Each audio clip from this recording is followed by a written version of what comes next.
חשוב הערב להגיד שבהחלטת האו"ם שעברה לפני מספר שעות והתקבלה במועצת הביטחון, עלתה הדרישה לשחרור מיידי של החטופים ללא תנאים ולאפשר גישה הומניטרית על מנת לטפל בצרכים הרפואיים של החטופים שמוחזקים בידי חמאס.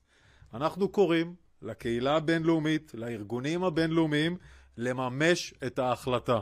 חשוב הערב להגיד שבהחלטת האו"ם שעברה לפני מספר שעות והתקבלה במועצת הביטחון, עלתה הדרישה לשחרור מיידי של החטופים ללא תנאים ולאפשר גישה הומניטרית על מנת לטפל בצרכים הרפואיים של החטופים שמוחזקים בידי חמאס. אנחנו קוראים לקהילה הבינלאומית, לארגונים הבינלאומיים, לממש את ההחלטה. חשוב הערב להגיד שבהחלטת האו"ם שעברה לפני מספר שעות והתקבלה במועצת הביטחון, עלתה הדרישה לשחרור מיידי של החטופים ללא תנאים ולאפשר גישה הומניטרית על מנת לטפל בצרכים הרפואיים של החטופים שמוחזקים בידי חמאס. אנחנו קוראים לקהילה הבינלאומית, לארגונים הבינלאומיים, לממש את ההחלטה.